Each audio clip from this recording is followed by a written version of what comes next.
There's a lot of really common mistakes that I see real estate investors making with their bookkeeping. First, and the biggest one that you probably hear about all the time, is that investors aren't separating their business and their personal expenses. This is really important for a number of reasons. First, if you're not separating your personal expenses out from your business expenses, then your business's books are not going to be correct, which will lead to improper tax filings, and that's a whole bunch of issues that you want to avoid. Also, real estate investors spend a lot of time and money setting up different entities and LLCs to protect themselves from a legal perspective. And if you're mixing business and personal expenses within that LLC's books, then you're jeopardizing that legal protection that you're getting. So it's really important to separate those business and personal expenses, and that's something that we help our clients with. Next is failing to track expenses by individual property. So if you're doing your bookkeeping all on your business as a whole rather than by property, you're really losing that value add of knowing exactly how each of your properties are performing, so that if, maybe one of those properties needs a little extra attention, you know right away which property might be as the problem child, and then you can make a decision on what you want to do with that investment.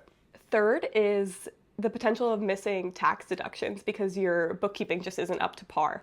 How are you going to have proactive conversations with your tax CPA if you can't show them how your business is performing now? If you don't have up-to-date, accurate books, then you really can't take advantage of all of the amazing tax benefits that real estate investing comes along with. Another big bookkeeping mistake I see investors making is not using a bookkeeping software. So many people, especially when they're starting out, are using like an Excel spreadsheet or something like that, which can work in the beginning, but as your portfolio grows, you'll probably find that you're spending way too much time in that Excel spreadsheet, and you're missing a lot of the advantages of using a software to do your bookkeeping, such as QuickBooks.